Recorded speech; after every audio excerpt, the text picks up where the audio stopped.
9 February रोजी महाराष्ट्रातल्या 28,000 ग्रामपंचायतीपैकी 14,000 ग्रामपंचायतीचा कार्यकाल समाप्त होत आहे। मात्र अजूनही ग्रामपंचायतीच्या निवडणुकीची घोषणा झाली नाही, त्यामुळे एक वेगळा पेच निर्माण झाला आहे। यावर जे आहे आपल्याकडे सरपंच संस्थेचे काही पदाधिकारी आहेत, त्यांच्याशी आपण या विषयावर बोलूया।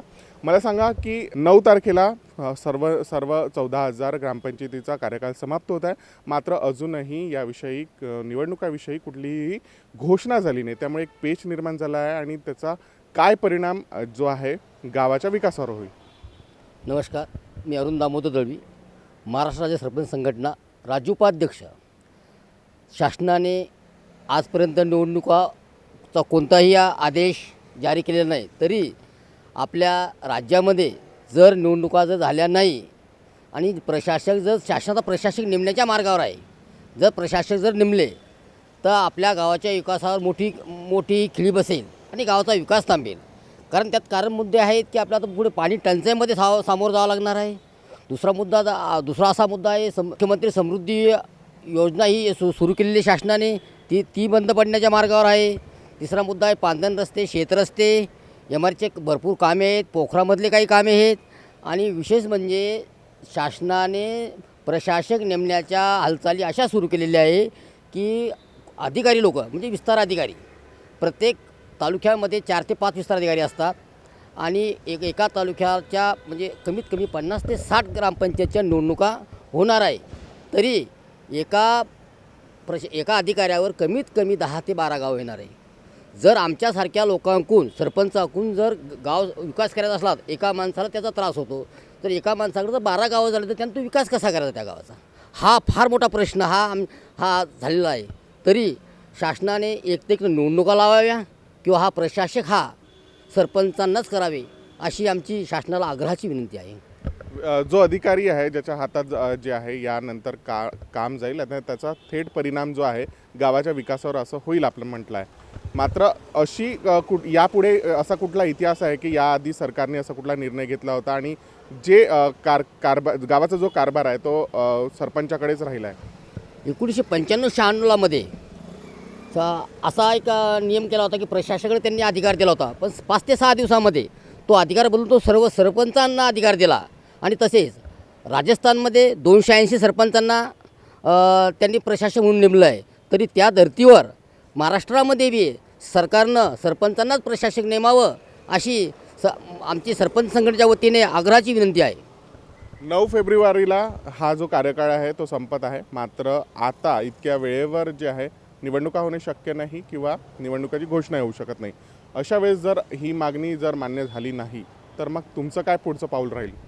आमचं पुढचं पाऊल असं आहे, जर आमचं शासनानं आमची मागणी केली नाही तर आम्ही पर्याय मार्ग म्हणजे आमच्याकडे 2 मार्ग आहे। आम्ही एक मोठं राज्यव्यापी आंदोलन, आमची संघटना त्या आंदोलनात उतरून एक मुंबईसारख्या ठिकाणी आणि नागपूरसारख्या ठिकाणी आम्ही 2 आंदोलनं करण्याच्या तयारीत आहे। जर ते आंदोलन करून जरी झालं तर आम्ही कोर्टात जाण्याची बी तयारीत आहे। या विषयावर जे आहे मुख्यमंत्री देवेंद्र फडणवीस यांची तुम्ही भेट घेणार आहे किंवा तुमचे जे पुढारी आहेत त्यांच्याशी तुम्ही काही या विषयावर चर्चा करणार आहे का? मी 22/12 एक माझं पत्रक मी संघटनेच्या वतीनं माननीय एकनाथ शिंदे साहेब यांना दिलं, ग्रामविकास मंत्री जयकुमार गोरे यांना बी पत्र दिलं। पण त्या पत्रावर कारण की काय महानगरपालिका निवडणुका, पंचायत समित्या, जिल्हा परिषद निवडणुका असल्यामुळे आणि एक राज्यामध्ये एक दुःखद घटना झाल्यामुळे त्याच्यावर कोणीही विचार केलेला नाही।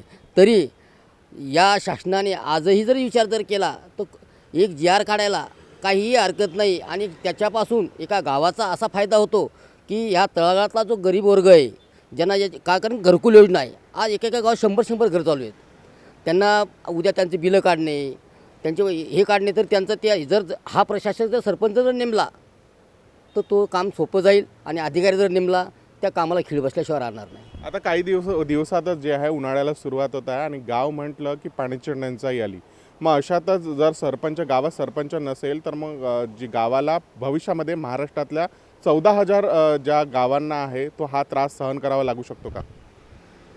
जर समजा प्रशासक जर हा सरपंच जर नेमला नाही, अधिकारी जर 12 दिवसांमधून गावात जर आला, तिथली पाईपलाईन फुटणे, लिकेज काढणे, पंप बंद पडणे, लाईनचा प्रॉब्लेम, हा प्रॉब्लेम सॉल्व्ह होणार नाही आणि पाणी टंचाईला एवढं सामोरं जावं लागणार आहे।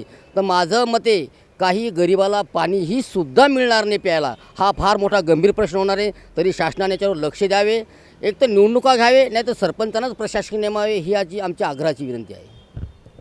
9 फेब्रुवारीला काहीच वेळ उरला आहे, मात्र अशात नवीन ग्रामपंचायतीच्या निवडणुकीची घोषणा होणे शक्य नाही. जर प्रशासक सरपंच नेमला नाही तर गावामधल्या समस्यांना जे आहे तोंड देता येणार नाही किंवा त्यांना न्याय मिळणार नाही. अशा वेळेतच सरपंच नेमणे अशातच सरपंच हाच जो आहे अधिकारी म्हणून नेमणे हेच जे आहे हिताचं होईल असं या संघटनेचं म्हणणं आहे. त्यामुळे पुढल्या भविष्यामध्ये गावाला पाणी टंचाईचा जो मारा आहे तो सहन करावा लागतो का, हा प्रश्न उत्पन्न होत आहे. कॅमेरा पर्सन विलाससह मी प्रकाश शुंकलवार, महाराष्ट्र. लेटेस्ट अपडेट्स के लिए राष्ट्रवाद न्यूज को फॉलो कीजिए.